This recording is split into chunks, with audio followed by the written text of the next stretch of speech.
Viewers, నేను Rohan. Welcome to social post.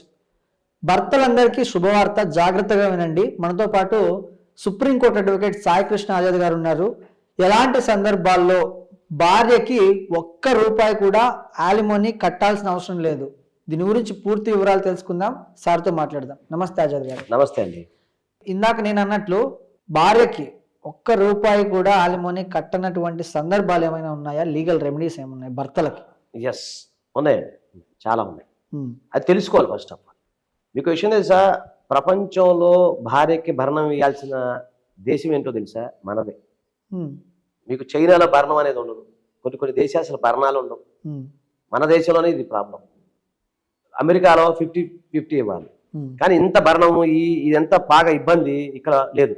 అక్కడ కూడా అమెరికాలో కూడా ఏమైందంటే భార్య కనుక సంపాదించిన దాంట్లో కూడా మీకు 50% వస్తుంది. అర్థమవుతుందా? అలాగే భర్త సంపాదించిన దాంట్లో 50 వస్తుంది. అర్థమవుతుంది కదా. ఇద్దరులో ఏముంటే 50-50 చేస్తుంది కోర్టు. కానీ ఇక్కడ అలా ఉండదు. మన దేశంలో ఏంటంటే మీరు తాలిబొట్టు కడితే చాలు. జస్ట్ ఒక మహిళకి పెళ్ళైందా? మీకు కాలేదుగా? కాలేదండి. సంతోషం.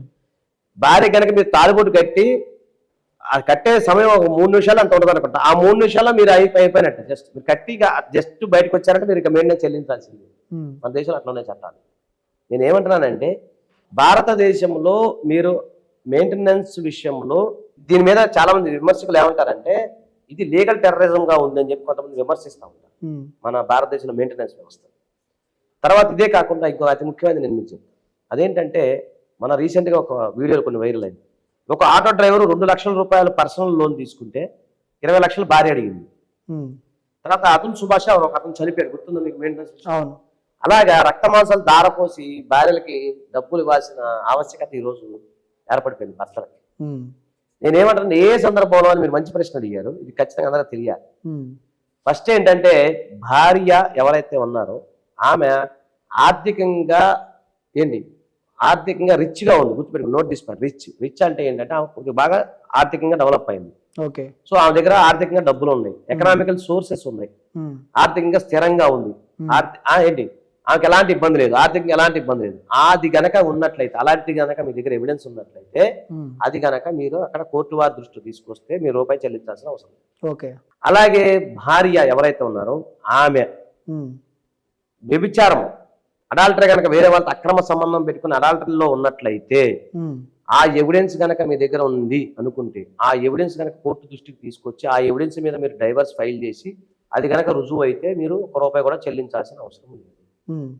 ఇదే కాకుండా భార్య ఎవరైతే ఉన్నారో ఆమె మీకంటే ఎక్కువ జాబ్ చేస్తుంది. మీ శాలరీ 30,000 అనుకో, నాకు 3 లక్షలు వచ్చినాయి అనుకోండి, అది కోర్టు దృష్టిలో తీసుకెళ్తే మీరు అక్కడ కూడా మీరు ₹1 కట్టాల్సిన అవసరం లేదు. తర్వాత భార్య ఎప్పుడైతే MOU రాసుకున్నప్పుడు కొన్ని సందర్భాల్లో ఏదైనా రిలింక్విష్ డీడ్ అంటాం, అలాంటిది కనుక మీరు నాకేమొద్దు, భవిష్యత్తులో నేను డైవర్స్కి వెళ్ళిపోతాను, నాకు ₹1 లేకుండా మీ మ్యూచువల్కి వెళ్ళిపోతాను అని చెప్పి MOU కనుక రాసుకొని అగ్రిమెంట్ కనుక ఉండి అప్పుడు తర్వాత మళ్ళీ క్లైమ్ చేసి కూడా కుదరదు. ఏంటి అలా రాసేసాం కదా MOU దాంట్లో అలిమోని ఎక్కర్లేదని రాస్తే, అలా అంటే ఆమె యొక్క హక్కును విడుదల చేసుకుంది. హక్కును ఎప్పుడైతే వదులుకుందో ఆ సందర్భంలో కూడా రాదు.